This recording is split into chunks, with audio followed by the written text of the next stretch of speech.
hollering at the moon.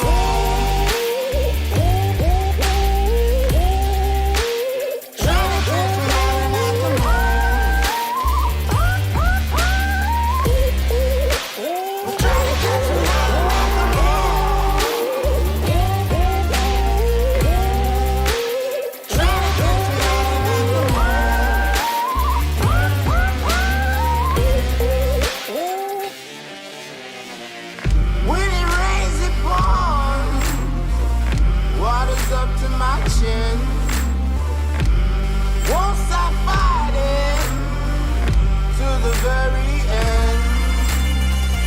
Many men try to reach it, many men have failed.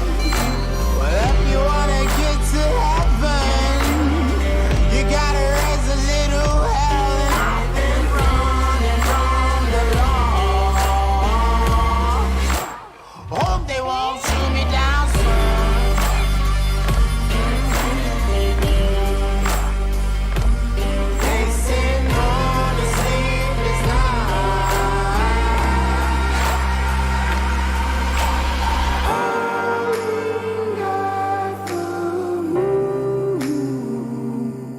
Will you find me? Hope you find me. I'll be back home soon. When the sun rises, when the sun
I came from the mud. There's dirt on my hands. Strong like a tree. There's roots where I stand. Oh, I've been running from the law. Hope they won't shoot me down soon.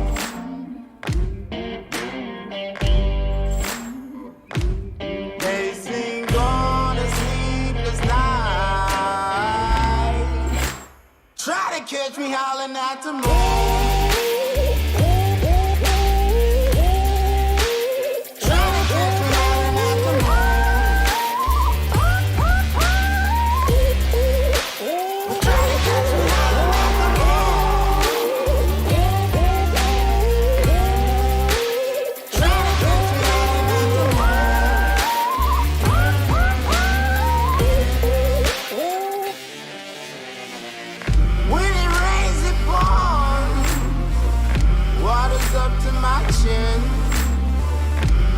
Won't stop fighting to the very end. Many men try to reach it, many men have failed. Well, if you wanna get to heaven, you gotta raise a little hell. And I've been running from the law. Hope they won't shoot me down soon.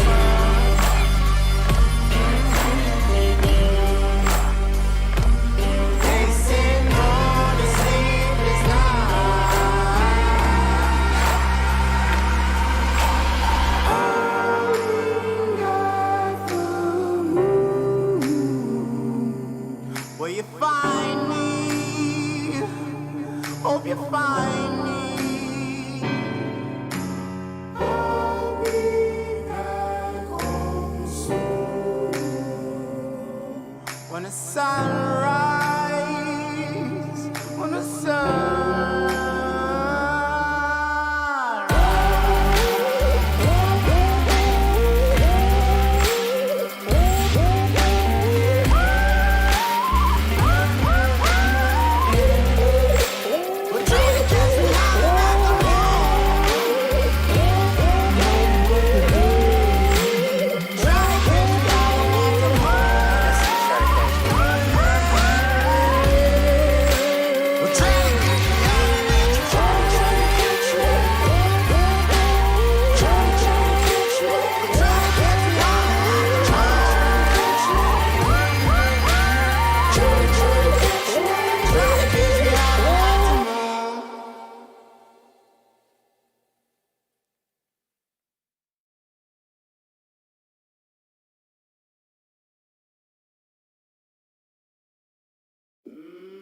catch me howling at the moon.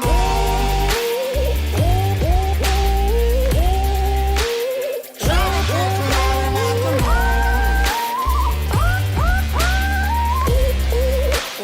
Try to catch me howling at the moon.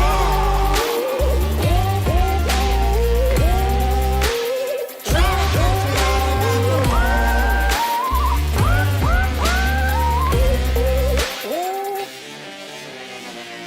When it rains, it pours. Water's up to my chin.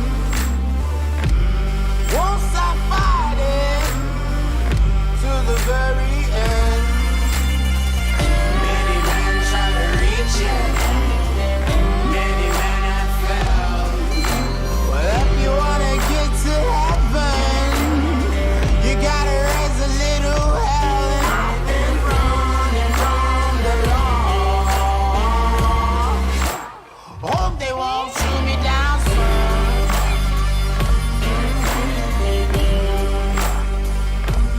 They say no to sleepless nights.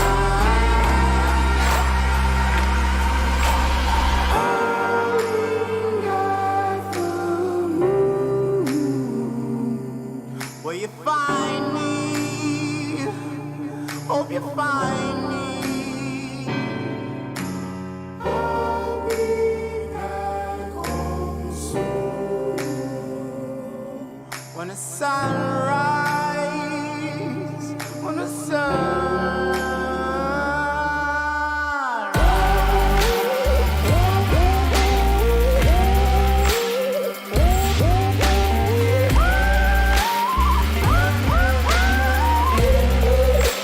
We're trying to catch me howling at the moon.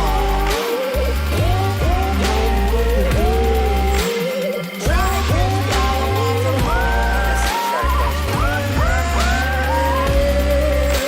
We're trying to catch me howling at the moon. Ladies and gentlemen, how are we doing today?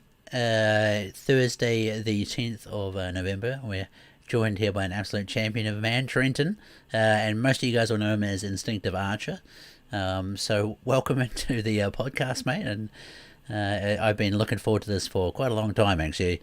I always pick your brains behind the scenes there, sending you archery questions and stuff like that, and you've never done me wrong, and not even done me close to wrong. So thank you very much, dude, from the bottom of my heart. You've helped me out a lot with my archery progression. So yeah. No problem. Thanks for having me. I've been looking forward to talking to you. Yeah, it's going to be good. So today we're going to just be mainly talking. Well, actually, I just want to get inside your brains and learn a little bit. Would you say that mainly now you specialize towards more like traditional archery and stuff, or is that just kind of more where your passion lies, I suppose? Yeah, I'm more on the traditional side at this point. I still work with people who shoot compounds. I have a lot of buddies shoot compound. Every now and then I'll pull one or borrow one and flame a few arrows with it, but I definitely lean more towards traditional at this point. Yeah, that's cool. And then, like, this is the thing is, like, did you start shooting compound, or did you start trad, then go compound, and then back to traditional again? I actually started compound. My dad got me a bow when I was 6. I think that's when I got the first bow. It was just one of those little cheap red fiberglass compounds, and he got like a piece of insulation foam and drew a deer on it, and that was my target. So that's what I would do every day after school. Then when I started bow hunting, it was with a compound. My grandpa had just gotten into bow hunting at that time, so I actually occasionally he had a crossbow, and so when I hunted with him, I would take his crossbow out, and that's what I actually shot my first deer with.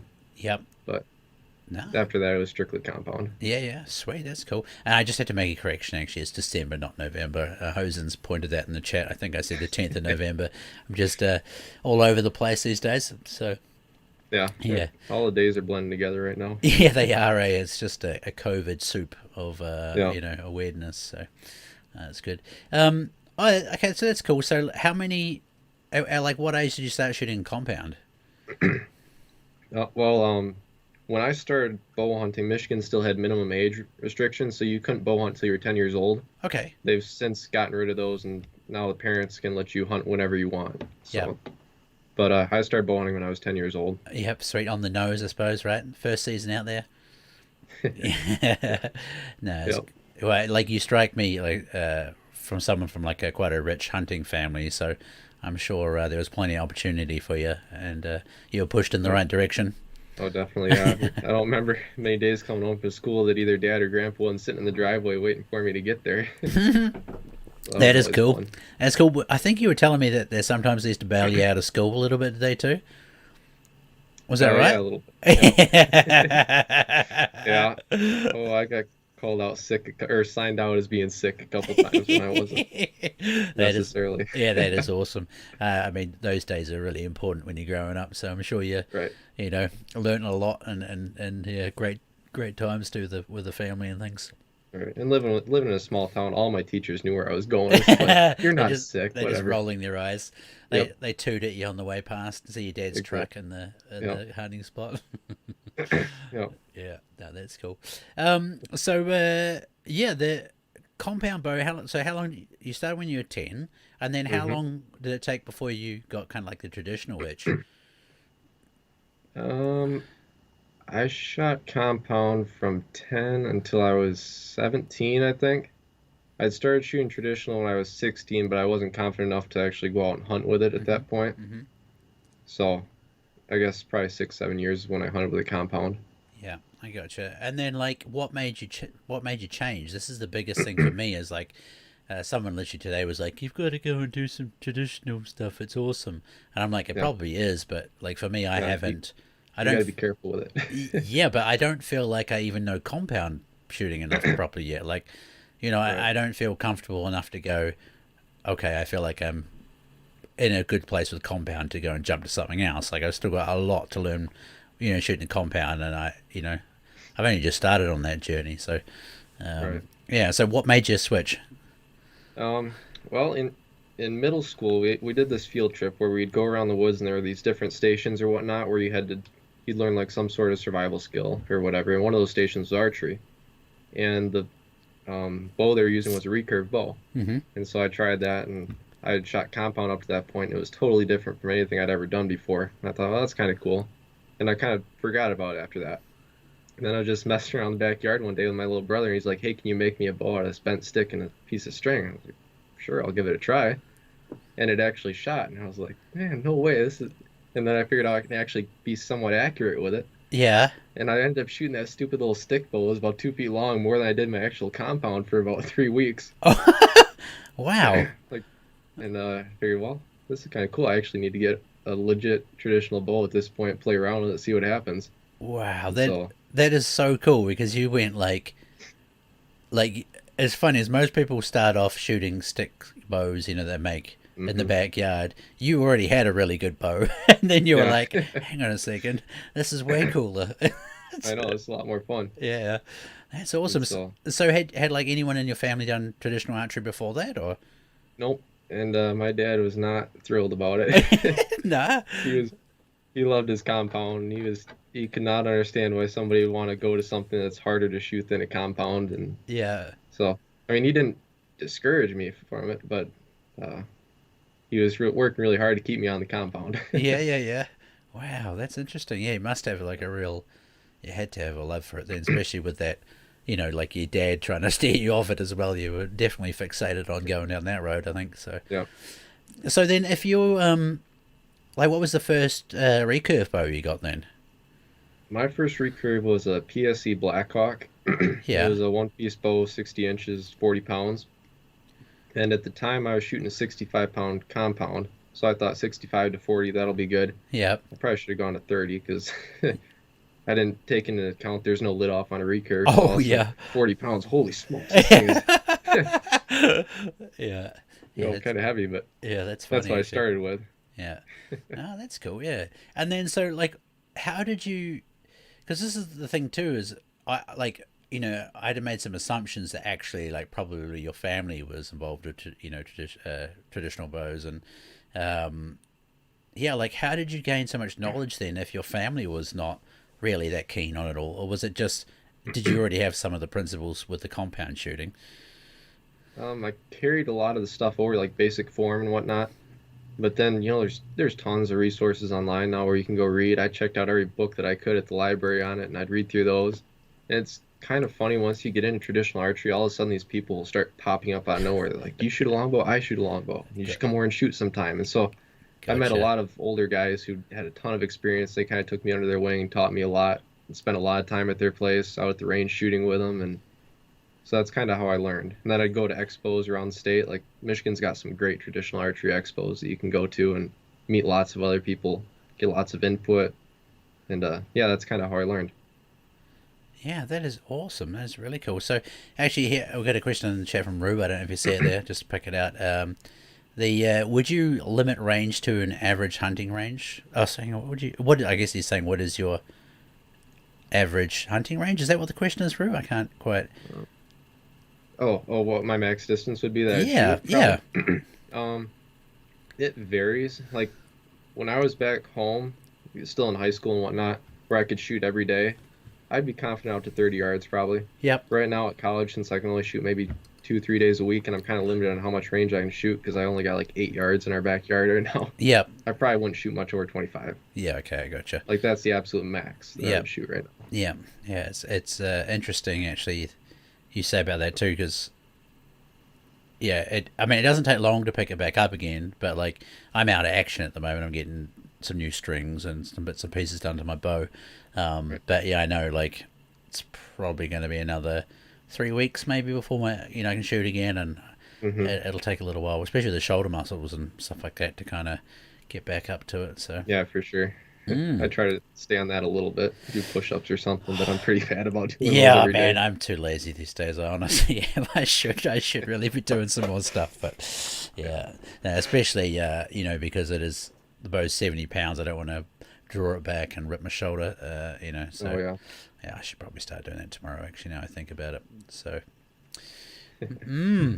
yeah, and then so you had a PSC. Was it Black Hawk? Is that what you said it was Yep, called? PSC Yeah, cool. Blackhawk. I don't know if they make that bow anymore, but it was a nice bow. Yep. I still got it. Yeah, yeah, nice. Have you got all your bows still? No, there have been a few that have come and gone that I bought and they just didn't work for me or whatnot. Gotcha. Yeah, I gotcha. No, that's cool. I Yeah, mean, it's tough. Like, do I really want to get rid of this bow? Yeah, I might as well. Probably yeah, should. yeah. I guess it's different. Like if you still like the bow and can still shoot it fine Right. versus one that doesn't work for you. Yeah, for sure. But Yeah. no, that's cool. And then I'm kind of guess now. Like, yeah, how many bows have you made? Ooh. All right, well, we'll exclude all the little stick bows and stuff like that. Yeah. I've made 6 laminated bows and 2 self bows. Okay, 6 laminated bows and 2 soft bows. Did you say? Self bows. Oh, self bows. Okay, I Yep. gotcha. So And what's that's the a bow difference? made out of a single piece of wood. Aha, okay. Yep. That's pretty cool. So, and like because I'm a complete noob in this, can any traditional bow be made out of either laminated or a self bow? Or Yeah. it's like, yeah, okay, so you can have a laminated longbow or you can have a one piece, whatever you want to call it, a self bow. Right. Yeah, okay. Yep. Interesting. You can even make self bow recurves. Yeah. Those are pretty complicated. I haven't messed with those yet. Yeah, okay. Yeah, that's interesting. And so the self bow, is that like this is going to sound a bit dumb, but I know like a lot of recurves have limbs that you put on them. So the self bow, is that all the one piece of wood? Still, there's no additional limbs on that, or Generally, they're made out of one piece, but there have been some guys who've started experimenting a little bit and they've made takedown self bows. yeah, okay, So essentially, what they'll do is they'll make a one-piece bow and they'll cut it in half and install some sort of hinge system on it, yeah, and so they've got a two-piece bow. But most of them are generally one piece. I gotcha. And I mean, this is what I was going to say. Is I'm guessing like basically you liked the fact that you could make a bow in your backyard, and I'm guessing that's probably what sparked the first sort of little attempt at you Right. trying to make your own bow, right? Your Yep.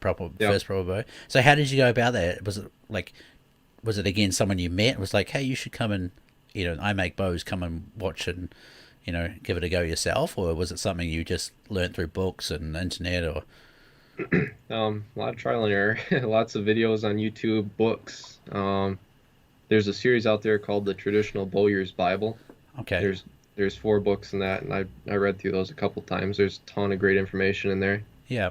Um, like I said, there's some great videos on YouTube. Clay Hayes, if you ever get a chance to look up him, he's got some awesome videos on that sort of stuff. Yeah, that's cool. Yeah, actually, Fishman Ruse in chat's just said example Clay Hayes. Oh, there you go, Clay There we Hayes, go, yeah. right there. I've actually watched a Yep. couple of his hunting videos, but I've never watched the, the non-hunting videos of his, I guess. So Yeah, he's a cool guy. I've gotten to talk to him a couple of times at some those traditional archery expos. He's been there. He's a really cool guy. yeah, that's cool. I love the cinematics in his videos and stuff too. He's quite a you Yeah, can he's see very good. you can see he's like an artistic kind of like a just talented guy, I guess. For like Right. especially if he's doing the editing himself. So that's good. I saw a question from Bottom Boy actually. If someone wanted to make the switch to traditional archery from compound, where do you reckon's the best place to start? Um, as far as getting equipment or just going about the whole switch in general? I guess. I guess the first thing I would do is go to your local archery shop if they have traditional bows there, and just try a few of them out. You know, some guys like recurve, some guys like longbows. It's all personal preference. You know, if you're like me, you own several of each because it's nice to have a bunch. Yeah. But start lightweight. Like I said, I went from 65 to 40 pounds, and I thought that'd be good. And honestly, I should have gone even lighter, just because it's different. Because you're at full draw, there's no lid off. It's just a totally different feel. You're shooting with your fingers, and you'll be really surprised how quickly you can work up and draw weight. Yeah. Yeah, that's interesting. So I'd recommend starting with a takedown bow maybe, so you can buy a set of limbs, and that way you don't have to buy a whole new bow every time you want to increase draw weight or something. Yeah, just putting different limbs on. Right. Yeah, cool. Mm-hmm. Yeah, that's awesome. Geez, I completely. Oh, that's right. So what? Like what poundage can you go hunting with a like a recurve bow?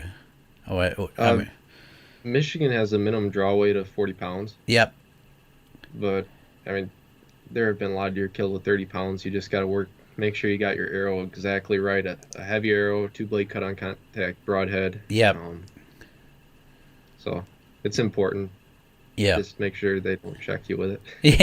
Yeah. No, that's And the good. other thing with the traditional bow is they're generally marked at 28 inches of draw weight, Okay. but a lot of guys don't draw that full 28 inches. So you might be shooting a 40-pound bow at 28 inches, but you're only drawing 27, so you're pulling 37 pounds. Gotcha. Yeah, I gotcha. Yeah. Yeah. That's interesting. There's a little bit of room there. And then, like, what is the difference between a longbow and a recurve? Like, what will make you, like, do you go hunting with both, or like, what makes you pick your bow before you go out? Like, what is the pros of what are the pros and cons between the two? I guess. Okay. Well, a recurve is a little bit shorter.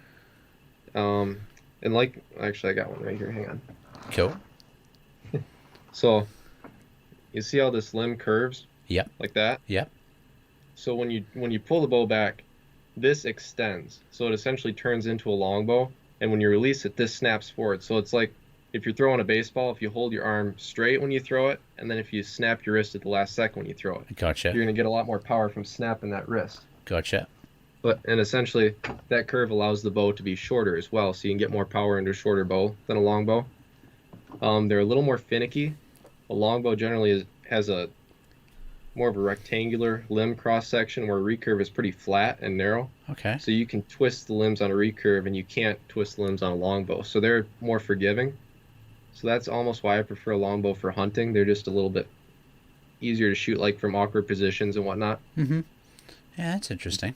They're also longer, which makes them a bit of a pain out of a tree stand or something like that. Yeah, that's the next basically my next line of thought. But I think you mainly ground hunt. Is that right? Mm-hmm. Yeah. So, I used to hunt out of a tree quite a bit, and I do at home a little bit, but Yeah. I've started hunting more on the ground now, and it's a lot more exciting being right there at eye level with them. yeah. No, that's cool. It's, I mean, yeah. Basically, actually, it was weird in Finland when I went there. The second place we went to, which you guys will see in the videos when they come out, but there wasn't really set up for bow hunting. I did a bunch of scouting. We all did a bunch of scouting one day, and I picked out some good spots. And I was like, I'm just going to sit here, and over here, I think it looks like a good spot, And they looked at me like kind of was a bit weird, like, but where are you going to, how are you going to, and I'm like, I'm just going to sit by these trees here and, build like a little bit of a blind up and just wait on this trail and see what comes up, And they basically just kind of glassed past it and thought I was a bit stupid. I think like they didn't quite understand that you can just do that. You don't. It's obviously a little bit tougher, and you got to think about it a bit better. But Right. yeah, and I'm definitely no professional at it. Like the first time I'd really been doing it was in PA, and I learned that very fast.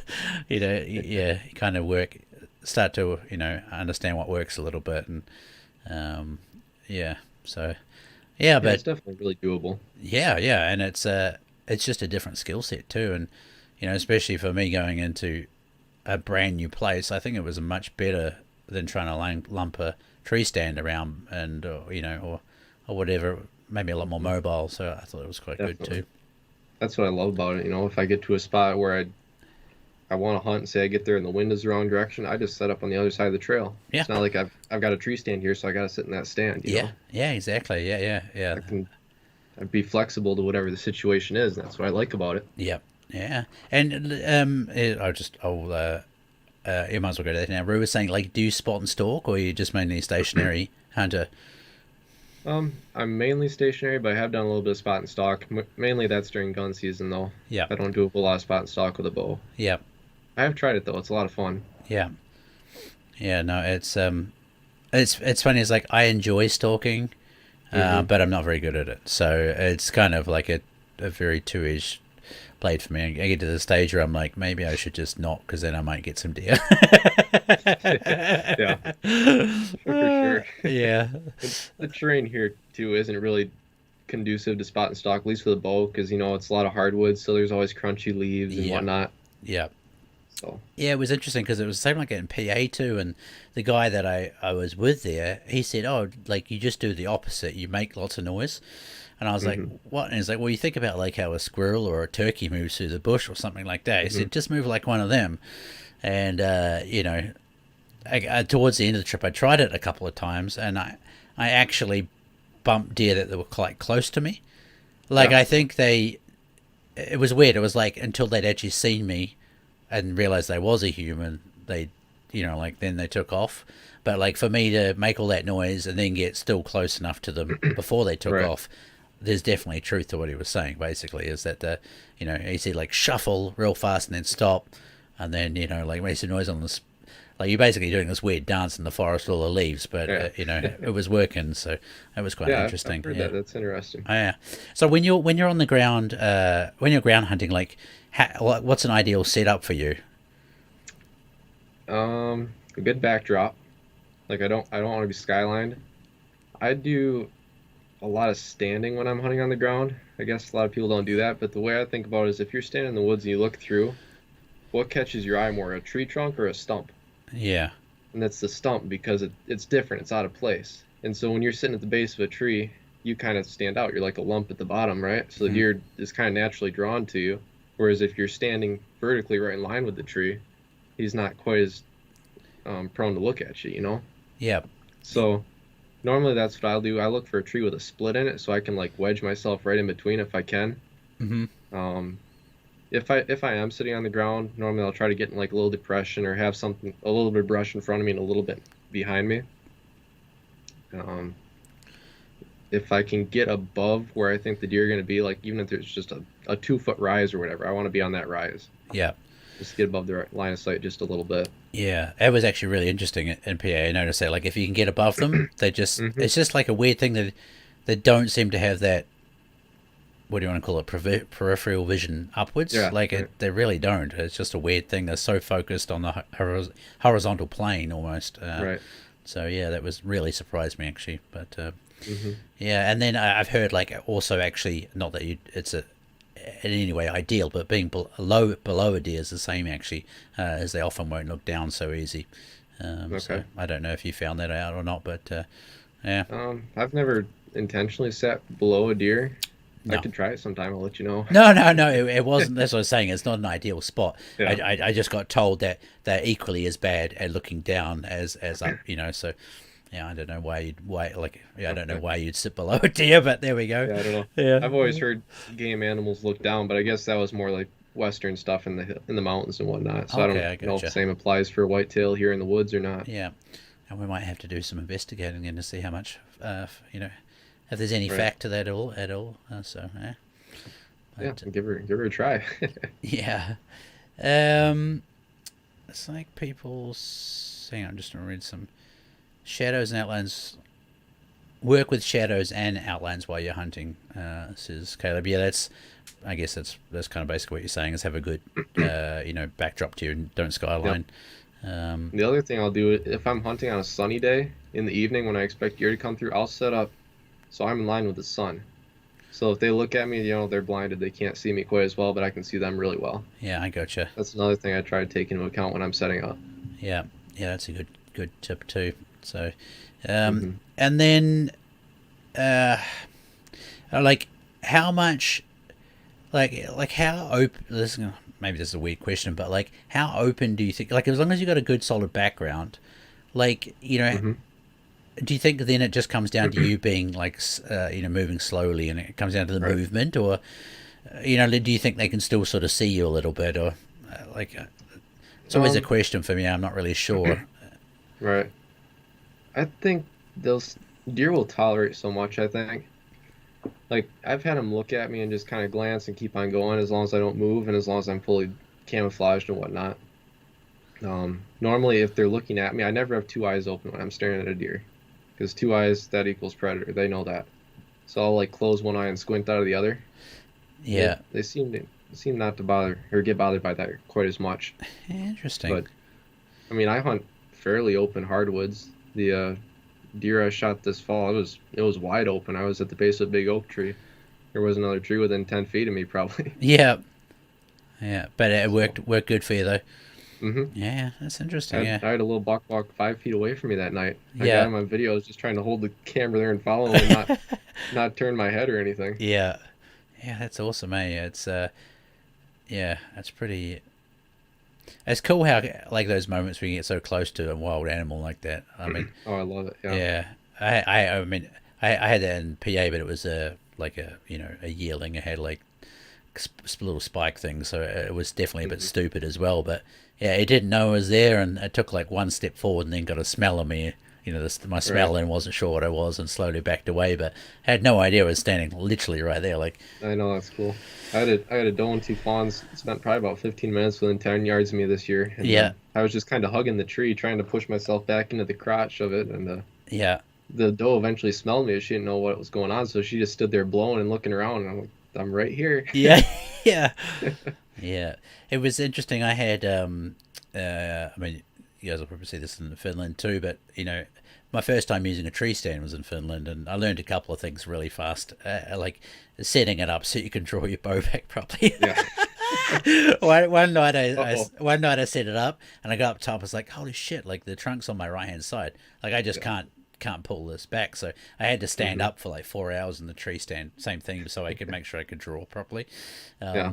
But yeah, the wind switched around on me, and just at like the nice time, like when the light was coming, like just starting to fade. And sure enough, this doe Yeah. comes in, and she comes across like this little creek thing, and everything was looking pretty sweet, and I was getting excited because I could see someone following her. I never got to see what it was, and then she takes like a couple of steps forward and just freezes, and then you can see her like looking down the road. She's like, "I know there's a Hmm. human around here somewhere," and then snorts at me and stuff like that, and I go to start drawing back like really slowly, but because she's already so alert, she just catches my movement. She's out of there. I was really surprised actually at the difference of state.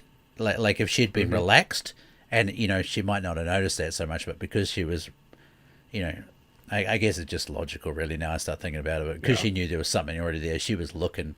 You know what I mean? Even though I was like quite high up in the tree, just as soon as I just made that first little move to draw back on her, she was out of there.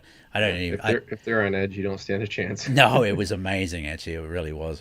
Yeah. Like that's what I was saying is like I was disappointed, but I actually learned basically that if the deer's alert, there's not much you don't really No, stand it's much. tough. You don't really stand much of a chance. So, Yeah.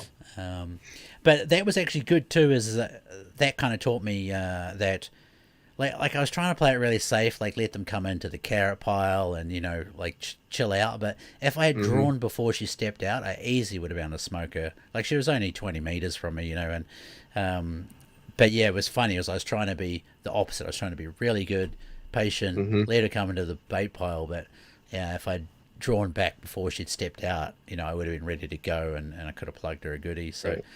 I guess it's a little bit like poker. Like sometimes you don't really know exactly what the right play is. And Exactly. yeah, Yeah. You so kind of gotta play it by ear. yeah, And exactly. that's one of the reasons I don't hunt over bait here in Michigan is because they get baited so heavily that a deer knows what a bait pile means at this point. Yeah. So they never relax. They come in to eat, but they never ever relax, let their guard down. Yeah. So that's why I like hunting trails because they're just walking through. They're not really, they're paying attention, but they're not expecting something to be right there. Yeah, I Whereas gotcha. if they find a bait pile, like, oh, there's gonna be somebody around here probably. Yeah, I gotcha. I gotcha. Bottom was saying, do you ever use a trad bow on anything other than whitetail? Whatever walks in front of me. Yeah, whatever works for. Rabbits, squirrels, coyotes, Yeah. birds. I'm gonna be going for bear up here next fall. Oh, cool. So Yeah. Yeah, yeah. that's cool. So you'll be what like? Have you got an ideal like? I mean, because to me, like a bear seems like quite obviously a dangerous, hard thing to shoot. So like, Hmm. what bow do you take for that, and like, what's your setup? Like, how many pounds? What arrow? Like, this is where I want to start getting a little bit geeky with you about like, because we've Right. been talking about high FOC arrows a lot recently and stuff like that, and I know you've always been quite a pro, uh, you know, pro high FOC and heavy broadheads and Mhm. stuff like that. So you must be quite pleased, I suppose, that we're starting to talk about it. Oh, I Uh, loved it. Yeah, it's like finally someone's putting this in the spotlight for oh, everybody. This is great. yeah, oh, man, geez, I mean, I just sat to blue in the face. It just makes sense. And like I was Last saying, week's interview was great. I yeah, loved it. yeah. I mean, and this thing is, you're not arguing with the ranch fair. You're trying to argue with physics, which is Right. what people need to realize. Like he's just telling you this stuff, and Hmm. it's just physics is all it is. Right. So, but anyway, back to your bear setup. What bow are you taking, and like, how do you how in the world do you shoot a bear with a traditional bow, dude? Well, I'd probably use my same setup as I'm using for whitetails. I might go to a little bit heavier arrow. I don't know if I'd stick with the 3-blade head or if I'd go back to a 2-blade just because they got a little bit heavier shoulder blade. Hmm. But my buddy up here, he shot a bear with his bow this fall, and so I was doing a lot of digging around, doing a bit of an autopsy on it, looking at the ribs and how thick the skin was, and it really wasn't that much heavier than a whitetail. Okay, cool. Yeah, So as long as I avoid that shoulder blade, I should be fine. yeah, Really, the only real way to hunt a bear up here is over bait or dogs if you've got that, and yeah, obviously I don't have dogs, so I'll probably go the baiting option. yeah. Oh, that'll be Yeah. exciting. And so that'll be tree stand then, I guess, or I don't know yet. I'm trying yeah, to decide if I want to be up in a tree or if I want to be on the ground with them. yeah. Yeah, I'm honestly gonna be honest with you. Like bears have never really sparked my interest, but I Yeah, don't. I mean, I know it's stupid because bears can climb trees really easy too, but I right. don't know if I'd have the balls to be, on the ground with them unless I was in like some man-made blind or something like that. But Right. Yeah. I just have these like angry bear horror stories. It's Oh yeah, for sure. running at I me. I got charged one time by South Cubs, but that was about it. Oh, that was about it. That was about Yeah, it. I just got charged by a it bear. was all I needed. Yeah, was it just wrong place, wrong time, or? Uh, Yeah, I was walking in the dark and I got it between her and her cubs. yeah. So it wasn't a good situation. Luckily that was rifle season, so I had a gun with me at that point. So Okay. had Okay. had things gone south, I would have Had been able to shoot probably, but yeah. Luckily, luckily it didn't come to that. yeah. That's good then. That's good. Yeah. I So am. we'll figure it out next year. Tree stand around the ground. Yeah. I'll probably end up in a tree, but So how I know you switched to the VPAs. How'd you find them this year? I've heard a lot of guys talking about them, and I've heard good things about them. Yeah. Last year, I think I told you this. I shot a doe, and she was about 5 yards further than what I thought she was. She was out in a cornfield, and I'm terrible at judging distance when there's no other frame of reference or whatever. Gotcha. Yep. And so I hit her low. It wasn't a vital hit. I just kind of grazed her underside, but there was no blood hardly at all. So I was thinking maybe a 3-blade head might have changed something there, but I don't think it would have just based on where I hit her. Yep. But I just decided to try a 3-blade head this year and see what happened. Yeah. And so did you like? I mean, you smoked a really nice buck. Well, it was quite early in the season too, wasn't it? Or Yeah, it was October 30th. Yeah. yeah. So like, did you notice any difference? Like what were you using Well, beforehand? Sorry, we should catch everyone up. What was the broadhead you switched from? I was using a 2-blade grizzly, Yep. and so those made a decent hole. This VPA made a little bit bigger hole. Yep. I can't really compare how they how it worked if I'd hit a bone or anything, because you know where I hit that deer where he ducked and I hit him right through the Yeah. right through the jugular vein. Yeah. Wasn't anything hard in there to hit. Yeah. Yeah. But they worked well. I've done a little bit of testing, controlled testing, like shooting at shoulder blades and whatnot with them, Yep. and they worked well. I was happy with them. Yeah. That's interesting. Yeah. I mean, I guess going back to last week's stream, in theory, I suppose they probably would not hold up quite as good, and maybe not get quite as good penetration as the Right. as the grizzly heads, but Exactly. yeah. I mean, I've used them on a few different deer now, but slightly different ones than you, and they've been really good. I think I'd go, like, if anyone's watching this too, like if I was going to keep using them, I'd do away with the vented ones. Yeah, I had two break after going through animals. One went through a spine though, and the other one went like in really nice in the front leg, and then I showed you the picture. Anyway, the deer rolls over, and it, because of the way it rolled over, it's a pretty crazy shot. It went out through the shoulder blade, and sure, it still exited, no worries, but I think just that twisting on it snapped the blade off, and I think maybe a non-vented one would have kept it. Probably. Yeah. And I've heard those vented ones tend to hiss when they fly. Have you noticed that? Or Man, you know what? I'm terrible. Listening to the sound is the last thing I'm doing when I'm shooting. Yeah, I normally don't pay attention either. When somebody mentioned that to me, I was like, I've never even really thought about that. No. And I mean, the other thing I find really weird about all that, and I don't know how you do it, but like if you've ever maybe been slightly in front of somebody that shot a bow, like the noise is completely different to what it sounds like when you're behind the bow. Oh, right, yeah. Yeah, and so like everyone's talking about the head's making a lot of noise and all this stuff. I really don't know how much difference it makes, and I don't either. I've still got this theory, and again, I don't know how you prove it, but I think the deer actually see the arrow come in more than and only because they duck so accurately a lot of the time. Yeah. You know what I mean? Like it seems like such a precision duck. So yeah, like I said, I have no idea how to prove that, but I guess like you just dry fire some bows and see if they still duck the same or something like that. I don't know, but no one wants to do that with their bow. Yeah, I'm not gonna try that. I'll let you do that. Let me know how it goes. Yeah, but I don't know how you test that out, but I don't either. yeah, and but well, whatever. Yeah, it's just a weird theory I have, and like I say, I got no way of testing it out. But yeah, the whistling is that is quite a common thing people say with the vented blades, is that they can whistle. Okay. But it was really weird. Is like someone I know says that non-vented don't fly as good as vented. So I don't know how you feel about that. I haven't seen any difference, but I have heard that just if your arrow isn't tuned exactly right, Yep. But I I don't know. I tune my arrows and I've never really had an issue. Yeah, I guess that just makes sense though, right? Because that's going to be literally a big set of wings at the front of your arrow, so it needs to be all perfectly in line, otherwise it's going to do weird things. So it's going to take off all over the place. Yeah, here we go. Think about it. Do you hear a baseball coming at you before you see it? No, that's kind of where I was going with that too, Drew, actually. But yeah. Logan says, have you considered making your own bow building business? No, I've had people suggest it to me, but it's a lot of work for not a lot of profit. Yeah. Plus, I'm kind of worried, if I start doing it a lot, maybe it'll turn into work and I won't enjoy it quite as much, Yeah, 100%. So, nice to keep it as just a passion kind of project, yeah. So like, some of the bows I've built, I've given to people, but I've never sold a bow. Yeah, I think that's kind of like it becomes more sentimental, and it's got probably more value that way, to be honest with you. So, well, that's how I would feel about it anyway. I think it's a cool thing. So, because I don't know if a lot of you guys know, it might be people need to play Hunter Classic. This man's bow is in the Hunter Classic. So, how did that come about? Like, how did you get your bow in the game?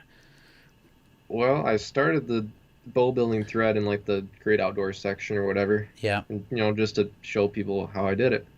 And people were following along. They thought it was pretty cool. And there was a guy on the forum at the time, I haven't seen him around for a long time, named Caledonian Blues. Yep.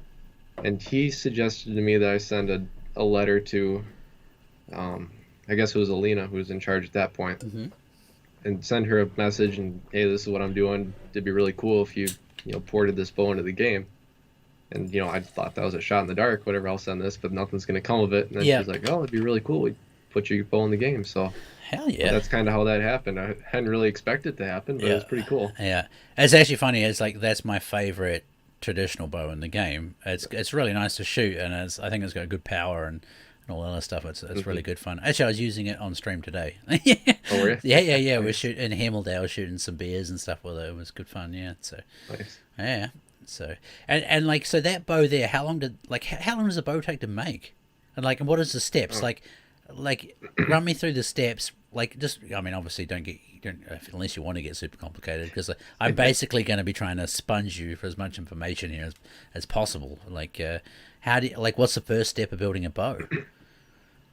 Well, we'll do a laminated bow like that one. So the first step that I do, obviously, is getting a design. And you take that design, you have to make a form, because on a fiberglass bow, all the components are pressed together. And so you build this form that you lay all your stuff in, like your fiberglass strips and whatnot. And that will be the final shape of the bow once you epoxy everything and it cures. Gotcha. So the very first step is building a form or a press. So you can do whatever design you want. If you want to make a longbow and make a more of a straight form or recurve, you build the curves into it. And then from there, I always started with a riser, because I built the riser shape into my form so I could kind of determine what shape I needed to cut the wood. And you can do whatever you want with that. I always tried to get a little creative with mine, put some stripes in them or whatnot. There are some guys that get insanely creative, like they'll put little checker patterns and all sorts of cool stuff in there, but I haven't gotten to that point. From there, I usually go to the laminations, which is usually on a recurve 2 wood core laminations, then 2 strips of fiberglass. Okay. On a longbow, it's anywhere from 3 to 4 wood core laminations and 2 pieces of fiberglass. Okay. Because a longbow has a thicker limb cross section. Okay. And then after that, I usually do a dry run where I'll put all the components together, put it in the press, run a pressure hose through the press, so that once it's all bolted down, I can inflate that pressure hose and it'll press everything together really tight. And so I'll check to see if there are any gaps in my laminations and whatnot. I'll make sure my riser, it's called feathering, like the tips of your riser where everything kind of, I don't have one here to show you as well, but the tips of the riser where they fade into the limbs, you want those super, super thin. Like there's no gap at all, because if there's any gap in that, your glue line will have a gap there and the bow might fail. So it's really important to make sure you have no air pockets at all. So I always do a dry run. And then if that's all good, then you go into the glue up process where you put epoxy on both sides of every lamination, which it seems like overkill because you end up with a ton of epoxy everywhere, but it makes sure the bow isn't going to blow up on you. Yeah. And then put it in the press, cure it at like 180 degrees for 4 hours. And to do that, I had to have an oven. I was going to say that's probably not your mum's oven, right? Right, yeah. Mom, we need a bigger stove. Yeah. No, it's a big, like a plywood box with 4 light bulbs in the top. Yeah. And then there's a little sensor in there that will turn them on and off when it gets above 180, or if it gets below, it'll turn them back on. Yeah. And so I'll cure that for 4 hours. When it comes out, it's just a mess. It's all covered in gobs of hardened epoxy and whatnot. So you clean those up on a belt sander. And this was great when I was in high school because I had access to the whole wood shop, so I could go through there and steal all their equipment. Yeah. And speed the process up a little bit. So get everything cleaned up. Then I usually will cut the limb profile, like, because all your laminations are square, like a big rectangle. And obviously the end of a bow is narrower. So I'll cut the tapers on the end of the limb on a bandsaw. Usually end up breaking 2 or 3 blades in the process because it doesn't like cutting fiberglass. Okay. And then from there you just kind of start cleaning up, like tillering, which is making sure all the limbs bend evenly. Okay. So I've got a tillering, it's called tillering tree. So you put the bow on it and there's like a hook on a rope that I don't explain this very well. So you'll hook the rope onto the center of the string as the bow is held up here. Actually, I'll just do this. Yeah. So the bow is sitting in here like this. Yes. And you'll hook onto this and pull down. Yes. And you'll be looking at both of these limbs to make sure they're both bending evenly. Yes. Because if one's not bending as much as the other, then that limb is too stiff, and that's doing more work, or not as much work as the other limb. Yeah. And that will probably end up failing. So how do you fix that? So to fix that, you normally will sand the limb down a little bit. The stiffer limb, you want to make it a little bit thinner. So I'll Yeah, I sand on gotcha. that until they're even. Yeah. And normally on a fiberglass bow, that's not quite as big of an issue because the fiberglass is kind of pretty consistent the whole way down. I gotcha. But on a all wooden bow, that's a really important step. That normally takes a long time to make sure everything's bending perfect. Yeah. At that point, I'll usually check the draw weight too to see if it's close to where I want it. And if it's not, like say it's heavier, like 5 pounds, I'll sand the limbs evenly, both sides, to make sure I don't throw the tiller off, but make them both a little bit thinner so it's a little bit lighter. And if the bow is lighter than I want, you can actually cut, like say an inch off of both ends. That'll make the bow heavier again, because you're essentially shortening the limbs. I gotcha. So it doesn't actually make it physically lighter, right? Heavier. Right. Sorry, it just makes it feel like it because the weight's more. Yeah, I get what you're. I think. Yep. Yeah, that's You got interesting. less bending limb at that point. Yeah. Yeah, I gotcha. Yeah. Yep. No, that's And cool. so once I've got that part done, I'll start working on the riser. Usually cut out the sight window. I'll draw whatever I want the hand shape to be. You want it to fit comfortably. Yep. So I'll kind of rough cut that out on the bandsaw, and then it's just a bunch of hand work with rasps and sandpaper and whatnot. Every now and then I'll grab it, I'll string it up, I'll pull it back, and just like mark all the places that don't feel right on my hand, like permanent marker or whatever. Then I'll keep working at those spots until it's finally feels good, Yeah. And then I shoot Flemish twist B50 strings, which are pretty stretchy. So I don't necessarily have to reinforce the tips of the limbs, but if I wanted to use a fast flight string, which they don't stretch at all, they're a little bit harsher on a limb. So I'll reinforce the tips with a piece of micarta, which is just a little piece of plastic. I don't know what the heck it actually is. Okay. Yeah. But anyway, it's harder, and it protects the end of the limb. Because if you shoot just the fiberglass with, say, a fast flight string, there's a chance that you might eventually fracture that fiberglass. Yeah, I gotcha. So that just adds some strength. So I'll put those on, shape them, make sure all the knot grooves are filed in really nice. And on a recurve, since the string comes in contact where the limb curves forward, I'll file a groove in the back of that limb. Not very deep, just enough for the string to sit down in it. Yes. So it won't slide off one way or the other. It won't get torqued out of that. Yeah. And that helps keep everything straight. At that point, I'll also like sight down the bow, because once I have a string on it, you want the string going perfectly down the center. Okay. So say I look down and it's off to one side or the other, you can adjust that by either deepening the string groove on one side, like say the bow is twisting. I'm thinking about this in my head for a second. Bow is twisting left. So if you deepen the string groove on the right-hand side, that will allow the string to twist back a little bit further. Okay. I don't know if that makes sense. It's kind of tough to describe without a visual. I think I understand roughly what's going on there. So, but like, it's funny. Maybe I'm misreading here, but like, if the string's not perfectly aligned and you have it in the groove, you're basically kind of regrooving it to get it central. When you pull it back to fire it, it's not going to be firing centrally still, is it? Yeah, I actually got those 2 steps backwards too. Oh, okay, no worries. Yeah. That's what made me think of the whole twisting thing. When I put the groove in there, I was like, oh shoot, I should have put that in the other order there. Yeah, no, it's all good. So yeah, check for limb twist first, and then file your grooves. Yeah, I gotcha. That makes more sense. I gotcha. So how do you fix limb twist then? Well, like I said, deepening the string groove will allow the limb to twist back a little bit, because the string isn't holding it out that far. Okay, hang on. It's really tough without a visual to describe that part. But you can also work on sanding one side of the limb or the other. Okay. Yeah. So hang on. But what is limb twist then? Is it like if I looked down my bow? Yeah. And I'm glad I got this thing here. It's been really good. Did you make this one? So, no, this is actually one that was made by a friend down in southern Michigan. Okay. So like I can take this limb and twist it a little bit. Yep, I got you. So off to the side. Yep. Like that. Yep. So if it's twisting like that, I can deepen this groove right here. Ah, I gotcha. Right. Yeah. Okay. Now it makes sense. Yeah. I gotcha. Okay. Yeah, that makes 100%. It's almost like changing cam lean kind of a little bit, but there's no cam there, I guess.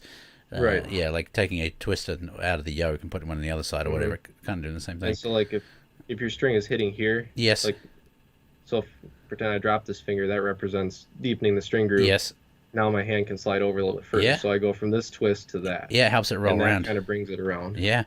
Yeah, that's cool, man. That's really cool. It's funny because, well, it's funny, not funny. Like, they're really forgiving, right? Like, I guess you could easily do too much on it or something, and it gets a bit thin or something like that. I don't know. Yeah, it's just there's weird. I never expect them to be so tunable, I guess, or whatever, Mhm. too. So, yeah, Yeah, you definitely got a little bit of room to play around with them for sure. yeah, yeah. No, But that's cool. where was it after that? Working on the riser, just shaping everything, making sure it's nice and smooth. Yep. Getting your shelf. I like mine contoured a little bit. Some guys have a flat shelf. I like mine radiused, Okay. just so there's less contact with the arrow. Okay. Then after that, if everything looks good, everything's in line, everything feels good, I'll take it home and I'll shoot it for a while, just to make sure there's no weird noises or cracks or something doesn't show up after it's been shot a couple hundred times. Yep. And then I'll go apply a finish and it's good to go. Make a string up for it, make some arrows, and go to the range. Yeah, nice. So, how long from start to finish does that roughly take? Like, is it a year, or what are we talking It about? depends. Some guys can crank them out pretty fast. Yeah. The one that's in the game took me probably 6 months, Yep. just because of limited time to work on it, a few setbacks. Yep. Yeah. But that's But I mean, a self bow, somebody can crank one of those out if they know what they're doing. They can do that in a day. what, really, a day? Mm-hmm. Jeepers creepers, man. Yeah. That's pretty interesting. Yeah, I mean, they look like really, especially the laminated ones look really intricate, so, especially with the laminating and stuff goes together. That's what I was going to ask, sorry, is like, so the fiberglass layers, that allows for strength, or is it more like flexibility between the wood? Fiberglass has really high tensile and compressive strength. Yes. So when you're bending the limb on a bow, I don't know if you're familiar with reflex deflex, No. where if I'm bending this side is stretching while this side is in compression. Okay, well, I actually am, because like logs do that too. Like, I used to do a lot of chainsawing and stuff like that. So Okay, we yeah. call it compression and tension, though. So the same thing. yeah. Yeah. So fiberglass has super high strength there. And so it's also always returns to its original shape. Mm-hmm. So that's what makes it such a good bow material. Is it's super strong, and it will always return to whatever shape it was glued up in. Gotcha. Whereas a wood might eventually take a set after a while, fiberglass will never take a set. Cool. I gotcha. Yeah, Yep. that's pretty cool. Yeah, I was wondering what exact purposes the fiberglass had there. So that's cool. Yeah, that's really cool. And then do you like have you ever tried making your own arrow shafts? I've tried making wooden arrows, and it's a lot of work. It's really fun, but it takes a lot of time. So right now I've just been shooting carbon. Yeah. But Yeah. I do enjoy fletching and doing all that stuff. Yeah. No, that's cool. Yeah, I mean, because that's what I was going to ask, is like, how do they make the wooden arrows? Like, they just take a bit and, like, how perfect is a wooden arrow compared to a carbon arrow? Like, is there more? Yeah, you know what I mean. Like for me, it doesn't make like something that an arrow needs to be so perfect, like to fly Right. properly. You know what I mean? So, like, how do they get a wooden arrow so nice? Like, Well, they normally start out with a square dowel, square stock, and they've got a tool that will round the edges down. yeah, And then they'll straighten it if it needs to be straightened. A lot of those dowels now are cut straight as is. But I mean, there's a lot, you can heat it up and bend it. You can steam it. yeah, Just kind of make sure everything's straight, look down it. And a wooden arrow doesn't have to be perfectly straight. They'll still fly really well. But I mean, obviously you want them as straight as you can. yeah. I gotcha. And, there's all sorts of different materials you can make your wooden arrows out of, like ash. And I've even heard some guys use cedar, but that's really light. I wouldn't go with that. Okay, yeah, I gotcha. Yep. As you're talking about wood too, that's reminding me, like, can you build a bow out of just about any wood, or like what sort of woods, do you use? No, there's some woods you definitely want to avoid, like softer woods, like pine, Yeah, basswood, popple, yeah, that sort of stuff, which isn't a super strong wood. You don't want to use that. yeah. Traditionally, the best all-wood bows are made out of Osage orange, Okay, which is a tree that grows down in southern Michigan, south of here. I've never used it before, unfortunately, because I don't have access to it.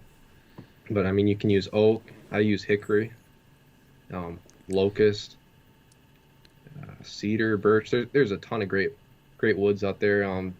the longbows in England, which England's kind of famous for. Those are all made out of yew, Mm-hmm. the yew wood or yew tree, which we have out in western, like Washington areas Yep. like that. Yep. I've got a yew longbow. It's a laminated bow, so it's not an all wooden bow, but it still has yew laminations in it. Yep. Yeah. But there's lots of different bows out there, and everybody's always, some of the forums I'm on, they're like, "Can I try to make a bow out of this wood?" And everybody's like, "Yeah, try it. I've never heard of that one before." And they'll either make one out of it or it'll break. Yeah, that's cool. Have you had any failures? Oh yeah, Oh yeah. lots. Yeah. Someone taught me, like when I first got into it, they said, if you want to learn how to make bows, you got to learn how to break bows. And so I've had a lot of a lot of splinters thrown in my face. It must be quite heartbreaking too, because of the amount of time Oh yeah, you put into it. yeah. You spend hours and hours, and all of a sudden you hear that one little click, and you're like, "Oh no!" Even if the entire bow looks fine, there's like some inner failure. Or else I've had them just absolutely blow up at full draw. That's exciting. Yeah. Wow. Jeez. Yeah, that can't be super good. Yeah. Yeah. No, that's very cool. Like, I think, I want to stay to compound for a bit. I really enjoy it, and like I say, I'm not someone that likes to move around things a lot. Like, I want to try and make sure I get as good as I can, well, to a comfortable stage at least, before I start trying something else. So yeah, but like at some stage, I think I'll try it. And like there's a guy here in Stockholm we know now, Nicholas, and he's a traditional archery guy, and his guy's telling about who's got like imports all the Chinese bows and stuff in now, and he's been a trad guy all his life, and he's like, Right. these bows here are half the price and shoot just as good as the top end bows. He's like, because he's got a shop, he'll go out and shoot these bows like every weekend, different bows and stuff like that. He's shot a lot of bows, and he said these things are absolutely great for their money. So it'll be interesting to see. And like I said, I think, they're like just a bit over $200 for these bows that he's raving about. So Yeah, there are definitely some really nice cheap bows that are coming out now. Like before, when I first got into it, there wasn't a whole lot, and these really cheap ones, you wouldn't touch them with a 10-foot pole. yeah, But now they've got some really nice ones that are coming out yeah. for sure. And it's actually interesting because I've been looking a little bit into and like how they manufacture arrows, where arrows are manufactured, and that took me into broadhead manufacturing. And let's just say that there's not very many factories that are producing all these broadheads and arrows in America, right? And Right. like when you start to look at these factories and they show you what they're making, and then you see the broadheads in America, there's a lot that, like, if you look at them, they look similar for a reason. Like they're like, yeah. I mean, probably shouldn't name anything on here, but yeah, there's not much difference out there now, basically, because of these Right, Chinese yeah, factories. Pretty much Yeah. all the new ideas have been taken up at this point. Yeah, that's it, and yeah, it's interesting, but Like I see all these ads for, meet the next best broadhead or whatever. Well, it looks identical to what I've been shooting, or they Yeah. already have something that looks just like it in the store. yeah, and like I was saying to the ranch for the other day, it's like I'm really disappointed. I'm a geeky guy. I like gadgets, so anything that looks Yeah. cool, I'm like drawn to.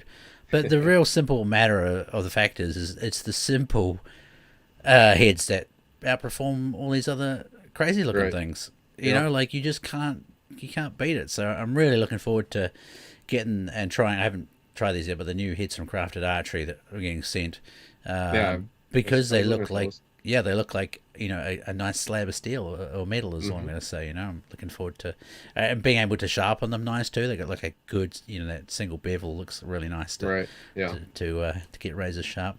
So I love sharpening chainsaws. So I think I'm I gonna love sharpening anything. It's yeah great. yeah I think I'm It's gonna. satisfying. I don't know why. It is man. It's a really good thing. It's just it is a satisfying thing. Yeah. Like when you sink a sharp chainsaw under wood, and you just get like Oh, this exactly. big Just fluffy. right through. Oh yeah, but I always look at you can tell if a chainsaw's sharp by looking at depending on which angle you're cutting through. But if you're cutting across the fibers, the sawdust will tell you how sharp your saw is.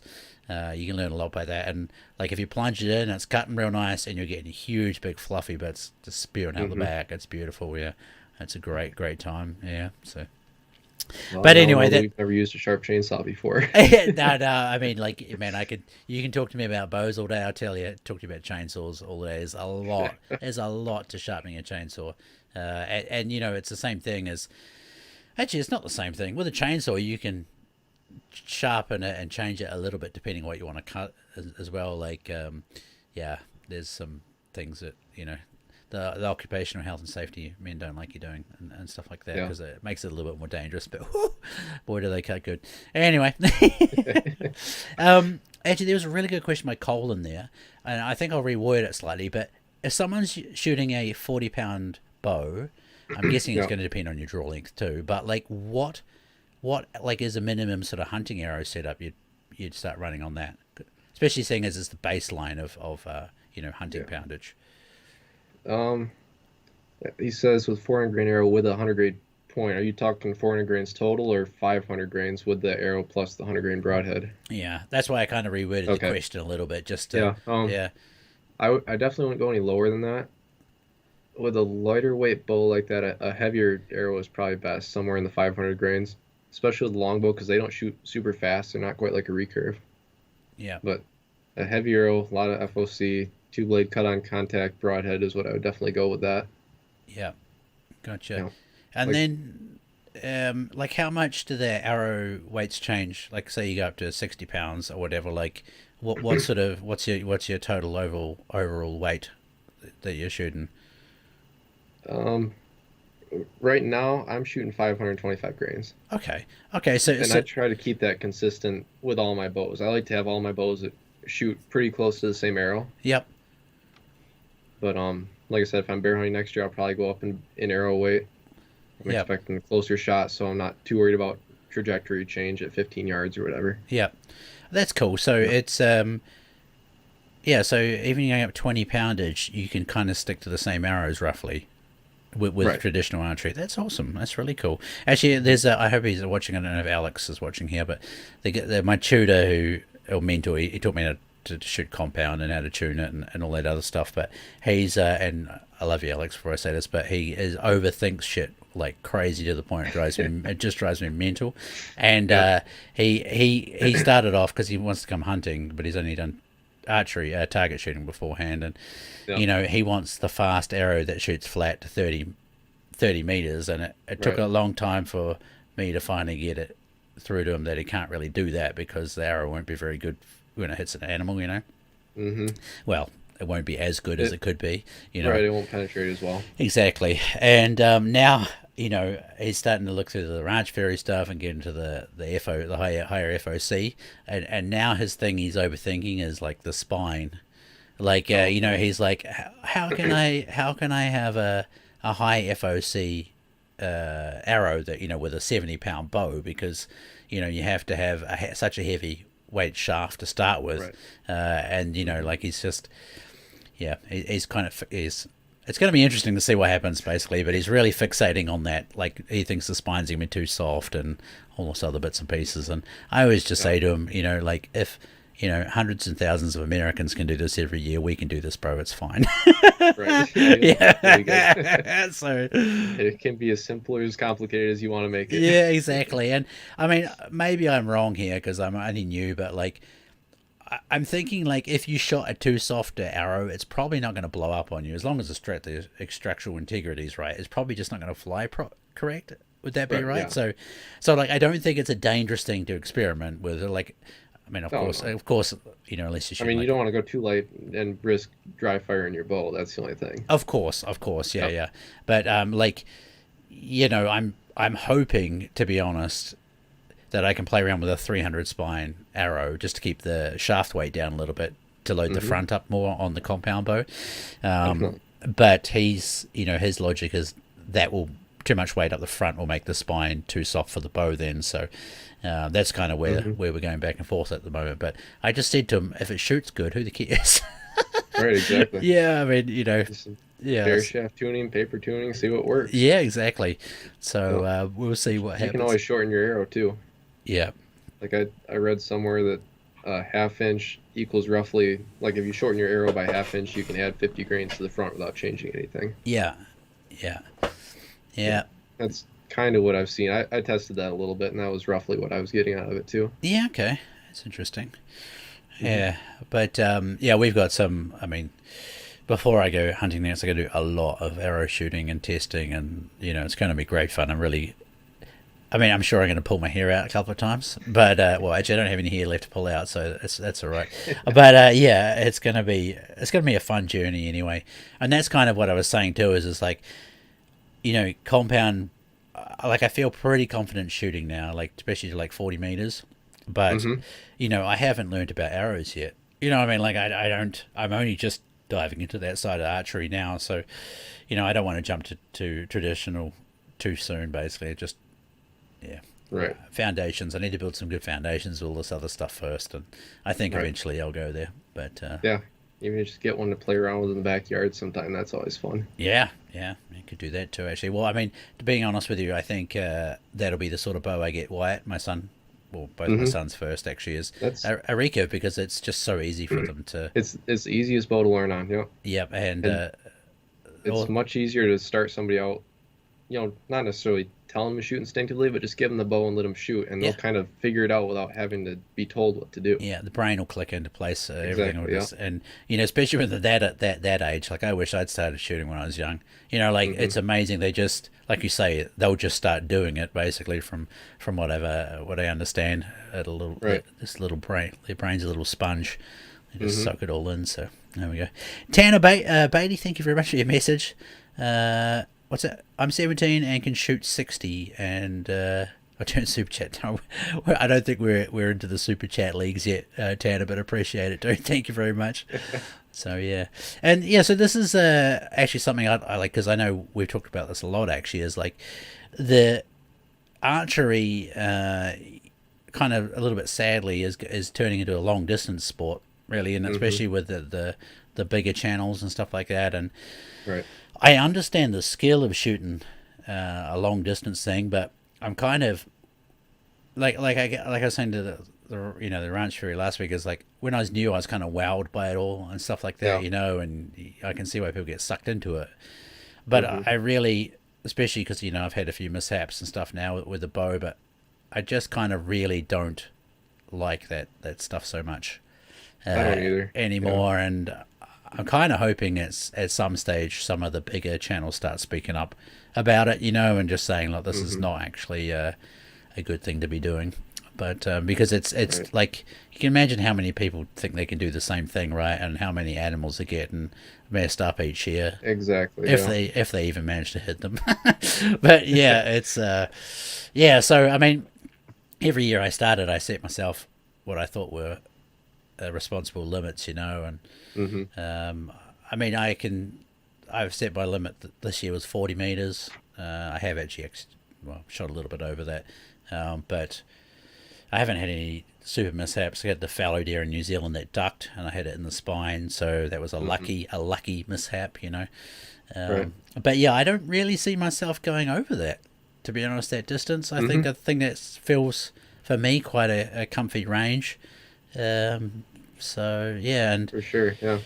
I mean, it's tough to talk about that. You're always going to offend somebody. yep. Somebody's going to get mad. Oh yeah, but Like, there's a lot of people that can shoot accurately out to 80 yards or whatnot.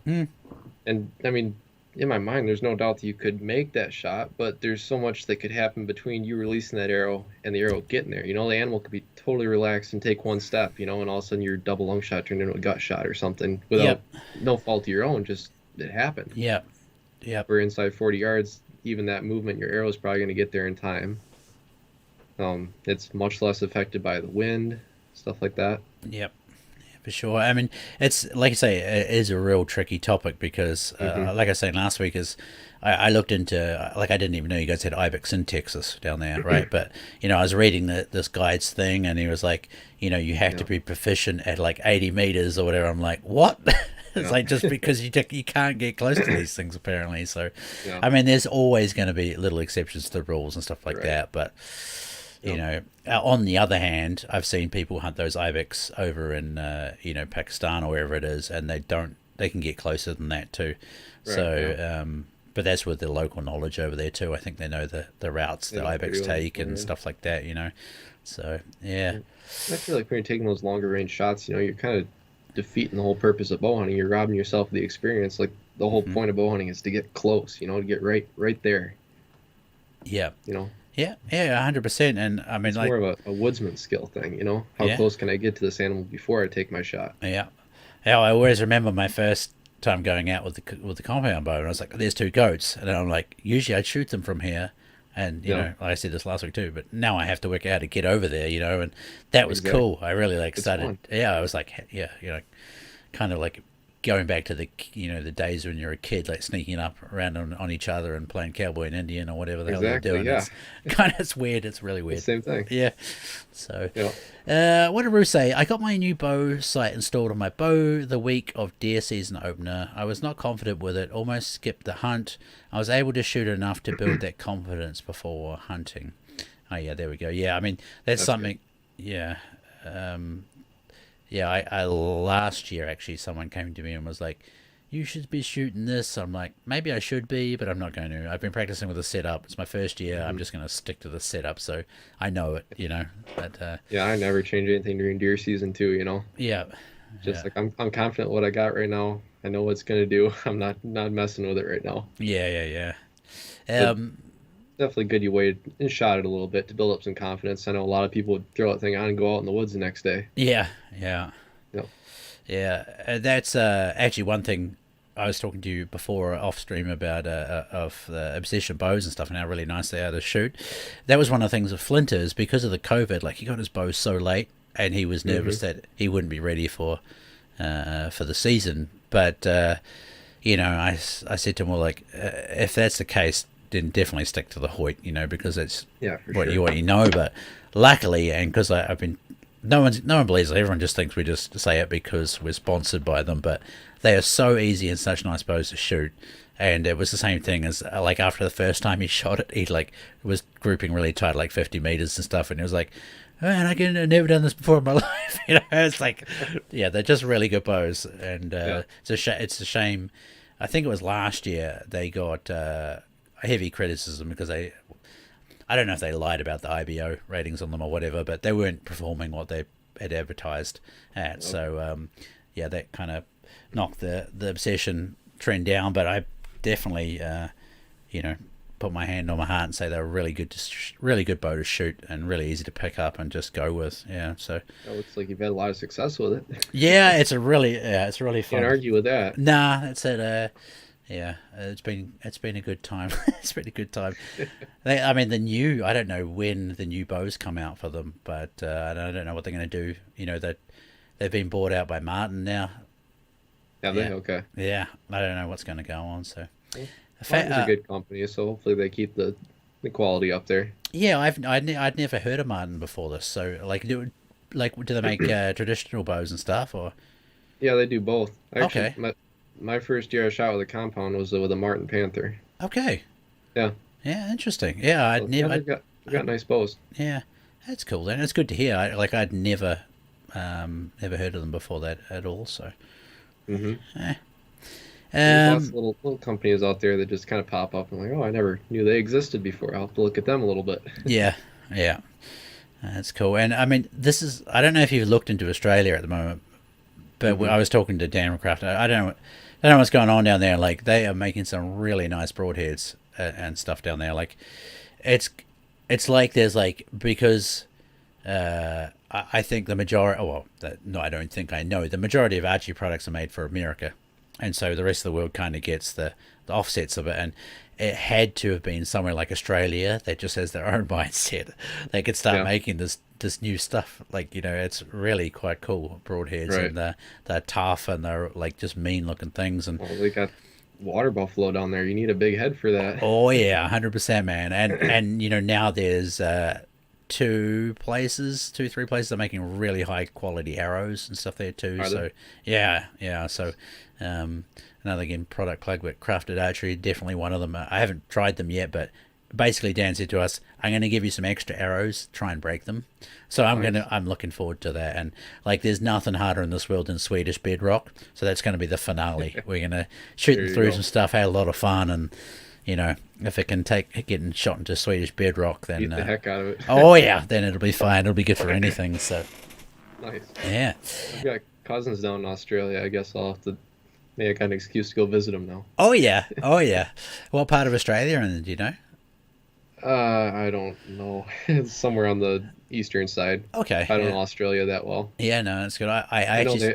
they had to leave last year because of all the fires, so they're in that Oh, area. yep. Oh, yeah. Okay, they're just north of Sydney then, probably. So, yeah, that's. But yeah, I just started looking into how and what you need to do to go and hunt water buffalo there. Hmm. So it doesn't look too bad. That's all I'm going No. to say. No, you have to apply for a permit because the Aboriginal people own most of the land that they're on. So Yep. you apply for a permit and stuff like that, and getting to the spots is the hardest part because it's so remote. A lot of them. So yeah, but That's that's been up top of my list ever since I was a little kid. I used to watch them hunt them on the outdoor channel. yeah, Man, yeah, it's so cool. yeah, There's and actually a guy I know shot one with his longbow last year, summer before maybe. I don't remember which one, but he went down there, got a great big bull. It was really cool. yeah, yeah. No, the well, see, we're going. I mean, there's not enough time to go hunting. That's all I'm gonna say. No, Is I like know. I Yeah, wish I could be hunting all the time, I know. especially not with kids and stuff now. But yeah, I think water buffalo at some stage I'd love to have a crack at. They look like really fun to hunt as well. Yeah, spot and stock would be great. Oh yeah, yeah, and because from what I've seen anyway, it's kind of they look a little bit like deer as long as you're by a tree or keeping still. They Hmm. don't seem to notice you too much. So Not quite as wary. no, but then the difference with a white tail is if it notices you, it's probably going to take off. It's not gonna come after you. Yeah, you might Yeah, have a lot of hamburgers coming at you real fast right. otherwise. So I grew up on a farm with some nasty bulls, so I've got a little bit of practice with that sort of stuff. So yeah, I've been training for this my whole life, you know.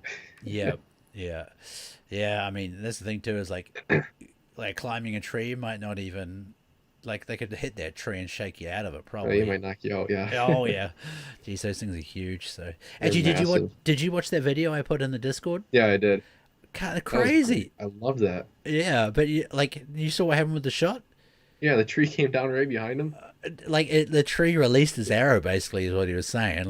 Was that what happened? I couldn't tell if he shot right as it came down or. Well, it was weird, is because one part he says like he released like a split second before the tree hit him, like it just Yeah. happened, and then another part was like a tree set my arrow or released my arrow for me or whatever. So Hmm. yeah, but just so lucky the shot went good still. Yeah, really lucky. Yeah, and the bull fell over 10 meters from where he He shot didn't it. go So very far, no, no. Yeah. yeah, but that's just freaking like if that ever happened again in your hunting See, that's career, a one in a million thing, you know. yeah, yeah, absolutely crazy. If you guys don't know what we're talking about, it's bow hunt down under, I think is what the channel was called, and Yeah. um, It's like Arnhem or yeah, something. Arnhem land hunting, and Yeah. I can't remember what the name of the title is, but you can see it in our Discord, and those guys have got amazing cinematic quality, beautiful productions. So take my hat off to them as an inspirational channel, that's for sure. So yeah, Yeah. mighty good. Good video quality, good music for it. I enjoyed the whole thing. Yeah, yeah. So what's your dream hunt then, Trent? Is it a water buffalo, or have Okay. you got a few? Like, what is on your bucket list, your hunting bucket list? Um, you know, it changes every now and then, but right now I think the top of the list would be Kodiak brown bear up on Kodiak Island. Oh yeah, cool. I think that'd be really, really cool. Yeah. But I mean, there's so many things in North America I'd love to try, like go for caribou or moose or do a mountain hunt for sheep. But Hmm. you know, it gets really expensive really quick. Oh yeah, oh yeah, Yeah. yeah. No, I'm like the guide that took me around New Zealand actually to get the Arapara ram. Well, not around New Hmm. Zealand. Took me hunting while I was in New Zealand. He goes to Canada in their season and guides over there. Oh, nice. And he was telling me how much those stone sheep hunts are worth. Oh, geez, like Oh, 60 or $40,000, something like that. yeah, I think he said 60,000 or something like that for the ones they do. And he said one guy's done it 3 times and never got a sheep. Hmm. You know, Yeah. never got a sheep, and he said it's only was due to the guy's fitness. He You couldn't get couldn't up. keep up. Nah, couldn't Mm. get up the hill. Yeah, to shoot them. So Mm. yeah, that's gotta suck. But I know. yeah, oh well, that is what it is. Yeah. Yeah. So, yeah, the bucket list changes. Yeah, yeah. So, what is it about bears? Like, what draws you to shooting a bear? Um, I read a lot of Fred Bear's field notes, Oh yeah, and he was always going up there bow hunting for brown bears. yeah, And he'd write about being on the beach huddled behind this boulder while this huge bear is walking by him like really close and then shooting at like 12 yards or whatever. That just seemed like the coolest thing, like biggest adrenaline rush. And I Yeah. mean, I don't, I like to eat what I kill, but it'd be cool to just go try that sometime. I'm not Yeah. sure if I'd eat a brown bear. Yeah. No, apparently they're not very good, right? So I don't know. I Probably remember. based on what they eat. Yeah, yeah, that's true. But I've actually seen, I think it was on Instagram, someone like flayed a brown bear open, and it's just riddled with worms. Like you can literally see the worms in the Yeah. meat. And like, Hmm. this is why we don't eat brown bear. I'm like, okay, you know. So, Yeah. but I do believe there's areas up there where they need controlling and stuff like that too. Yeah. So It's that's just like any other big game animal. Yep. yeah, yeah. So yeah, that's the whole thing. Is I'd probably do it and I'd probably come along with you, but I can't guarantee you that I don't have poos in my pants at the end of the hunt, you know, especially if Oh, you get that close yeah. to them. Right. Woo. Yeah, that'd It be, definitely heart would be pounding pretty hard on that one. oh, yeah. Yeah, it's crazy. For sure. That's why I'll start with the black bear Yeah, this fall, see how that goes. yeah, fair enough too. So I've got a recurve story for you. Like Yep. when I was a bit younger, I used to work at a conference center, and basically people could come there with their business and they could choose some different things to do. So one of the things there was archery, and you know, I didn't know anything about archery, but obviously you know how hard it is. Put arrow in, pull string back, arrow goes flying, and they had a bunch of recurve bows there, and of course I inherited them, and the strings are really loose on them, and they'd pop off and stuff like that, and um, I said to the manager, I said, like, these we're gonna get some new strings for these things. They're way too loose, you know. So can you give me the number for the guy that sold them to you, and I'll try and order some more off. And she said, yeah, here we go. And so I rang her up and I said, look, man, like we got all these bows and the strings keep coming off them. Can you send us some shorter strings? And he said, well, man, I put a few of these together with these exact same strings. I never had these problems. Like, I have a feeling you're probably putting them on the wrong way. And I said, no, like, there's no way that's happening, man. Like, the bow's shaped one way, right? And he's like, no, you've got to, like, bend the bow back over itself. And I was like, yeah, okay, man, like, whatever. Like, you know, I hung up on him.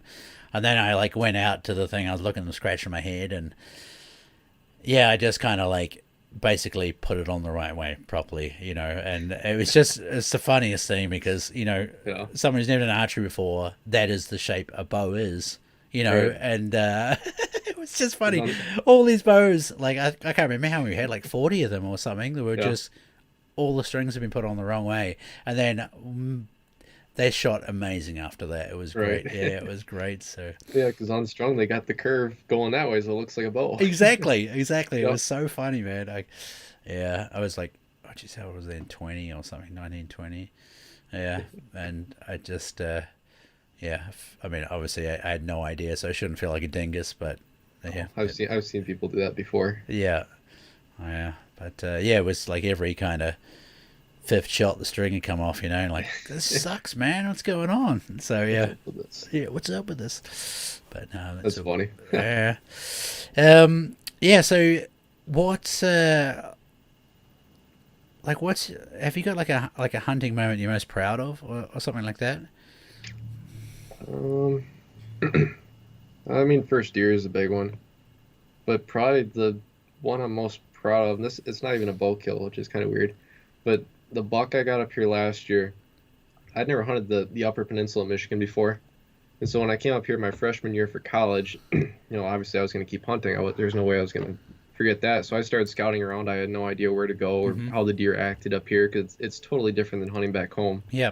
And so my whole freshman year was pretty much one big scouting trip. I'd hunt and I'd go to a different property every time, try to figure out what the deer were doing. And I never ended up getting anything, but I learned a ton. Like I figured out where the deer were, and then in the spring I'd go back to these spots and I'd walk around them some more and figure out where the trails were, what the, you know, how the land was laid out, where the deer were going, where they were coming from. And then last year I was kind of able to build off of that, put it all together, and then opening day of rifle season, it all came together, and I got a really nice buck up here. So that was probably my proudest hunting moment, just because of all the work and scouting I put into it, and Yeah. it finally paid off. Yeah, nice, dude. Yeah. So, but I mean, this year was cool too.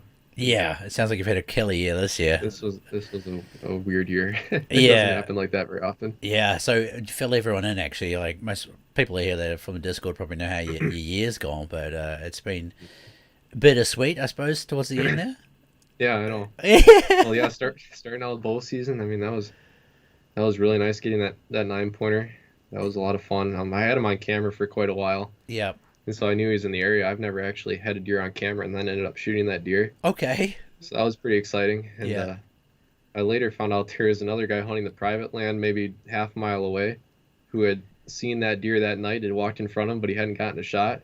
And so he was all hyped up. There's a nice buck in the area, and I ended up shooting it about a half hour later. So I felt kind of bad about that. Nah, you should do feel That's the bad way it about that. goes. Yeah, Yep. definitely. So So, that was a lot of fun. and you were saying like that's the one that like turned around like mid-release, right? And you collected Right. it in the jugular. Yep. And I got really lucky with that shot. yeah, how far did the deer go with a neck shot like that? About 15 feet. Yeah, yeah. I mean, Dude. the blood pressure loss must be so fast hitting that thing. Right, yeah. Yeah. Well, it's funny because it was right at last light, and everything was really really cold, but there wasn't snow on the ground, so all the leaves were frosted over, and everything was super crunchy. Yeah. And after I shot, I thought I missed him, but he's still standing there, and I can hear something like, "Why the heck does it sound like he's peeing?" Or you know, what the heck is that? And then so I was getting another arrow on the string, and then he turned his head, and I just saw the Yeah. blood coming. I was like, "Oh, okay, he's He- not." he's I not got going into the anywhere. jugular. He's not going anywhere. The He arrow. just tipped over right there. Yeah, the arrow was so close he peed his pants, basically. Yeah, literally.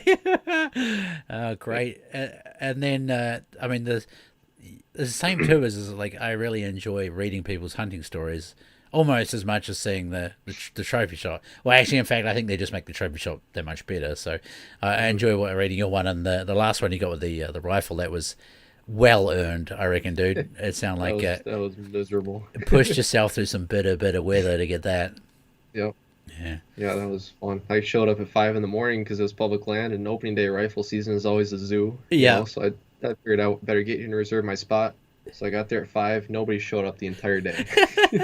So I sat there for 2 hours in the dark and the rain, waiting for it to get light. Yeah. And then did you say it started snowing or something at some stage too?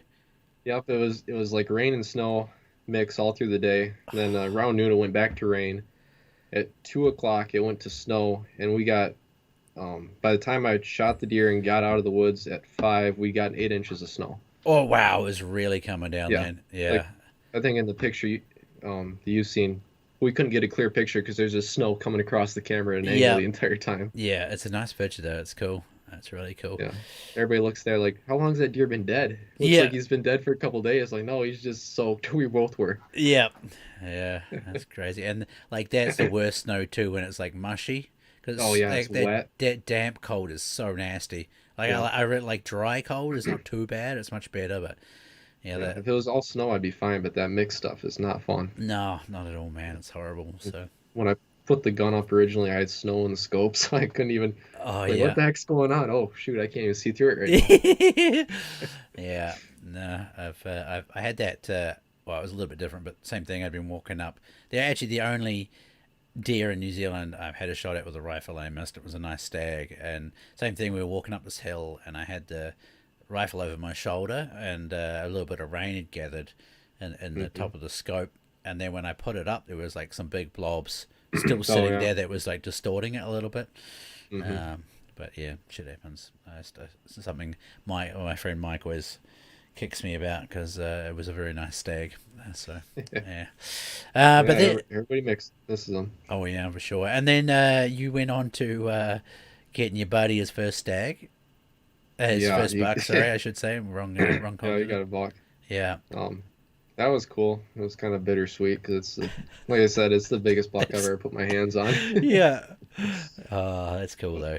But Yeah. I was so happy when he called me. I couldn't tell what he was saying over the phone. He was all if he was crying or laughing. I had no clue what was happening. Yeah, no, that's cool.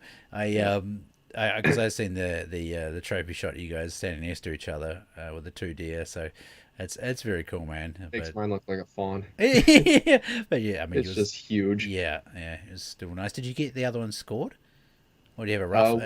We rough scored him at 126. So not really big antler wise, but for up here, that's pretty good. Yeah, The bucks don't tend to get really long tines up here. They get really heavy, and that's what that one was. yeah, okay, interesting. He had like a 21.5 inch spread, so he was nice and wide, but the longest tine was maybe 6 inches. Yeah, very. Super, super massive. Yeah, a really pretty one too. I thought Yeah. it looked really nice. So. That was a beautiful deer. I'd seen him 2 nights in a row actually, so I knew he was in there, but I didn't know he was that big. Yep. So It's been good. And so you're saying you got one doe tag left now, and Yep. you have to head back home down. Would you say the Right, southern yeah. peninsula, right? Yep, I'm in the Lower Peninsula because in the Upper Peninsula we can't shoot does right now. Okay. At least in the county that I'm in, they opened it up in a couple counties this year, but still not the ones that I can hunt in. Yeah, I gotcha. So I need to go home to shoot does. I gotcha. So, like where you hunt, then have you got quite a good population at your around your home? Oh, back home? Yeah. No, the population is kind of down right now. Yeah. Because the way they're managing Michigan is they made it this year so you can shoot 10 antlerless deer. You can buy 10 antlerless permits. Yeah. And they've just been increasing the doe permits like crazy over the past 3 years or a few years. And so in the southern part of the state where they've got a lot of agriculture, population can handle it because there's a lot of deer. But up by me, it's mostly big hardwoods and stuff like that. There's not a ton of food for them. Mm-hmm. So we have a small population. So these, high harvest quotas are absolutely killing our herd off right now. Mm. And like I went home, I hunted 9 days over Thanksgiving break, and I saw maybe a dozen deer. Yeah. Whereas up here, I might see 8 deer in a night. It's sad what it used to be from when I started to hunt. Yeah, I gotcha. Yeah, it sounds pretty sad. In Sweden, a lot of the property, I mean, it's a different thing, but property owners will often kind of band together a little bit to look after the population and stuff like that. Mhm. Like, do you think, or, I don't know how well you know your neighbors or whether you'd have enough impact on it, but like, it sounds like you guys kind of need to band together locally and have like a gentleman's agreement almost. I don't know, something. So, but, Yeah, I don't. That just probably wouldn't work around us. Yeah, Everybody's okay. like of the mindset: first legal buck, shoot it. Put meat in the freezer, which I understand that. That's Yep. how I grew up. Yep. I still kind of have that mindset. But yeah, they're all for shooting it. And my dad's uncle, who owns the property right next to our property, he runs cattle, so he's always at war with the deer because they knock down his fences. mm-hmm. So he's always the mindset: shoot every one of those stupid things. I want mine. Yeah, okay, I gotcha. Yeah. Oh, that's cool. No, sweet. I'm like really intrigued by America and American hunting culture, and like we were saying before, is every state's got different laws, and it's quite a intricate system, that's for sure, throughout everything. So Michigan definitely has a really, really strong hunting culture. We got so much stuff. We got deer and rabbits and bears and small game, upland birds, and then we got Great Lakes. So we got so much fishing. yeah, there's so much cool stuff to do here. yeah. I was gonna say that's the other thing too. Is like you're quite big on bird hunting too, right? Actually, I haven't done a whole lot of that until this year. Oh, okay, all right. Yeah, this is kind of my first year doing it. Yeah. So Have you it's been been a lot of fun. Yeah, yeah, yeah. I know we've got quite a few keen bird hunters in the community here, so that's cool. Yeah, I've only shot a few ducks in New Zealand, but I never really had proper full setups or anything like that. So I think it'd be quite good fun actually watching them come in and stuff like that. Yeah, it's a lot of fun. Like when my buddy it was the same buddy who shot the big buck actually. He's the one who took me out. And he first suggested, and I was like, yeah, whatever, I'll go try it sometime. Yeah. And so we went out, and, just watching the birds work the decoys, and they come in, it's fun. You get to shoot a lot. It's not like deer hunting where you got to be quiet. You can joke around with your buddies while you're waiting for the next flock to come through. Yeah, that's true actually. Yeah. It's a nice social thing. Like in New Zealand, it's super social. Like people set up, it's called like a mai, and and it's, I mean, people go like, maybe we can Google it afterwards or whatever, but basically some people have like a fridge and a pool table and all this other stuff like inside, and then they have this big deck that's all camouflaged in, so they can go in between these two things and just sit on the deck and shoot ducks, but then also go inside, barbecue or whatever they want in there. It's great. It's just a boys' weekend away basically. Is what most of them do. Fun. Yeah, but those are not a super common thing. Most people still have like their little setups and stuff like that. But especially people with private land and stuff, they'll set those up. For a good time. So yeah, it's definitely fun. Yeah, I mean, like New Zealand's got mallard, paradise ducks, and a lot of Canada geese as well, stuff like that. So there's a little bit. I'm trying to think if there's some. I don't think there's. There's a few other weird species, but nothing too much. So we're kind of right on a big migration route, so we get all sorts of different species that come through here. yeah, okay. Yeah. It's fun. Like Whereabouts do I they had come to learn through? that you have to identify your ducks before you shoot because you can only shoot so many of each one. Oh yeah. Oh yeah. Yeah. Yep. Yeah. It must be. That must be quite hard actually because they're going to quite fast too, right? Oh So, yeah. yeah. Uh-huh. Yeah. I found out I'm not as good of a shot as I thought I was. Yeah. Yeah. That's the thing is I can shoot clays not too bad, Yep. but I have never shot fast clays or anything like that either. Just I'd call it standard clay shooting if you want to call it that. I don't know. Never seen a fancy clay shooting machines, clay thrower. Sorry. Yeah. So that's cool. Well, you've like definitely got me interested in the traditional side of things, and like sadly I don't even have any room here. I couldn't make a bow if I tried. I live in an apartment, and don't have the tools, don't have the place to make noise. Like if I run power tools and stuff in here, Yeah. the whole place will shake around. So I was gonna say, wake up the kids, then you're in trouble. oh yeah, that as well. So I can't work on them at night.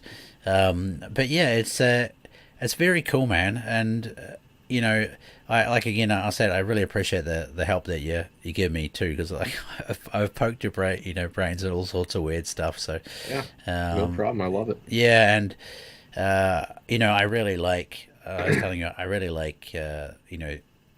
I guess this the scouting part of hunting too and stuff like that. Like I wish I could be in America to do more of it, because I'd be doing a lot of looking and finding and searching and that's something actually that's missing a little bit in Finland. Is they basically, I mean, not everyone, of course this is just a stereotypical thing, but most of them hunt bait piles, so there's not really that understanding about how the whitetail move and where you should sit, and then especially like when the rut hits and stuff like that, there's nobody knows where to find the deer really, like so it's interesting. And yeah, so I'm going to be trying to learn as much as I can next year in America to try and bring back over and share some information and stuff. So yeah, because like that the place in Finland we went to, they were on cameras and then they just disappeared as soon as that rut started. They just weren't appearing anywhere. That's what happens here too. As soon as the rut starts, the bucks leave. They start spreading out looking for does. Yeah, and that was the thing, is I just had no idea where to sit and what to do when that happened. Yeah, absolutely no idea. So, yeah. Yeah, it's nice to learn something every time you go out, and then you put it together, you get another little piece, and it all kind of starts to fall into place. Oh yeah. It's fun. Yeah, for sure. So that's cool. Well, Trenton, that's been an hour and a half, man, just like that. Wow.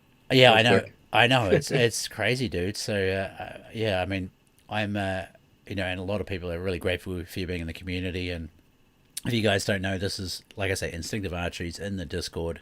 He's the guy that's always there answering archery questions, and just an absolute wealth of knowledge. So, yeah, thank you so much, dude. It means problem. a lot. Yeah, it really means a lot. I enjoy being in there, talking with everybody, reading everybody else's stories, and yeah, and I what mean, everybody else is up to around the world. I mean, like you think, we've been going over a year now, and like this year has been quite a lot busier in there, season-wise, in Discord. So Yeah, it's been interesting. I think next year it's going to be even more crazy, and like I had just legitimately have not had time to go through and scrape for the trophy shots this time. So next podcast I'll do like a big, because I enjoy that. I think it's great to celebrate and show everybody's trophies off. Like, there was my whole thing is when I said to Flinter about it, it's like I don't really want to just make a hunting show. I want to like try and build a community around it all, because it's that's what hunting is really, is like a exactly. Yeah, it's not just a one-way door. Like it needs to be interactive and get involved with it all and stuff like that. So it's something everybody's got in common. Like you and I have never talked face to face before. We just talked for an hour and a half without having an issue about it. Exactly. We have Exactly. common interest in it. Oh, I know, and it's kind of That's what funny. I love about it. Yeah, and that's the whole thing. Is like it feels like. Yeah, I mean, I just it'd be an honor to meet you and go hunting with you one day. Like it'd be really really cool. Great. So. Make it happen sometime once I'm out of this college. Yeah, exactly. Once they stop draining my money out of my pockets here. Yeah, and we'll get I can get you into New Zealand. We're going to shoot. Oh, dude, you'll have a blast with goat shooting. That'd be great. Dude, Oh, you and your bow, like you easy get within 30 meters or 30 yards of the goats every time. That'd be so much fun. Oh, dude, they're great fun to shoot. They're really like Ranchero was saying, they are a bit stupid. you know, they don't duck an arrow. They don't know how to duck an arrow. So they're really good to shoot, and like I say, they're a pest. So you just go hammer and tongs on them, man. You just keep lots of opportunities. Oh yeah. You just keep going. Yeah. Not like hunting here where I might get 2 shots a year. You know. Yeah. Well, it was actually it's kind of one of the things is like in New Zealand too with the arrows is that's kind of why I want strong arrows too, because like like some of the arrows I shot like 3 animals with the same animal arrow. You know, like they need to be good quality over there, especially for that sort of stuff. Right. If you use cheap arrows, you probably can't keep shooting all day, you know. So right. Yeah. Yeah. So exactly. Yeah, and then there's so much like we were just saying before. There's not enough time to do all the hunting that needs to be done. Oh, for sure. Yeah.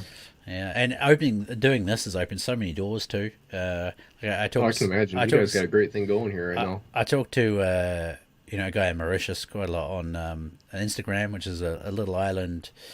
I think it's off. I can't even remember now. I did look at it. I think it's close to Madagascar. I'm trying to remember. Someone in chat will probably be able to tell me I'm wrong. But anyway, and they've got the world's biggest rooster deer there. All these pigs and stuff like that, and it just looks like a great time over there. That'd be really cool. Yeah, I mean, this is the thing is where to go, and I just got offered to go hunt in Africa as well, so that's awesome. You got so many doors open up for you right now. Yeah, and like I'm hoping that we can start passing them through to the community a little bit too. Get some deals and specials and stuff going on. So. It's a goal anyway, but that'd be great. I'll take advantage of them at some point when I can. oh yeah, for sure, dude, for sure. So, but Trenton, man, thank you so much, dude. I'll let you get on. What do you got planned for the rest of the day? Any more study or? Yeah, we've got a final project that's due tomorrow at midnight. Oh, we've probably got a good 8-10 hours worth of work still on it. All right. I got finals next week. Yep. Well, But this has been great. It gives me an excuse to, get away from the books for a little bit. Yeah, let the brain relax a little bit. Exactly. Yeah, dude. Thank you so much, man. Talk hunting with, so it's nice. What was that? Sorry, there's not a lot of people to talk hunting with. Yeah. Oh, are you like the odd one out there? I just kind of figured that like a lot of people there would be into hunting and stuff. Not a ton. I was sorry to drag it out a little bit. No. Honestly, don't worry. Basically, I'm trying to cut this off a little bit for you. If you want to keep chatting, I'm down, man. It's good. You're good. It doesn't matter to me. Yeah. But when I came up here, I figured I'm going to school way up north in the woods. Everybody's gonna hunt and fish up here, but yeah, really, there's not many. Like my housemate, he hunts. Two of the other guys don't really, but they're okay with it, and then a bunch of other people just have no clue about it. You know? Like I'll talk to people in class, they're like, "What do you do this weekend?" Well, I went hunting. You did what? Yeah. What did you catch one? Did you catch one? Yeah, I like that. No, I didn't catch one. It is great, actually, the catching one. Yeah, catching deers. Yeah. Yeah, it's pretty funny. That guy's funny. I like watching Oh, dude, it's hilarious, hey? That's why I texted my buddy when I shot that one with the bow. Didn't go 20. I just got one. He didn't go 20. Rat Daniels, yeah. Yep. Those are pretty. He's pretty funny. I like those sorts of people. I'd love to know what they're like. IRL. I mean, he probably find all this stuff was born while he was out hunting. I'd imagine, he just must sit there in the tree stand with a lot of free time, and he's like, "Yes, this is gonna be great." And it's funny because so much of it is true. Like his duck hunting videos, I watch those. Like, it's really funny, but that's really accurate. Yeah, I haven't seen those ones. I've just watched his deer ones, but yeah, no, it's good times. It's good times. Yeah. Rightio, dude. Well, good luck with your finals. Right. Again, thank you so much for everything you bring to the community, and it's been great to finally talk to you. So, I'll I think I need to try and work. I just don't have enough time.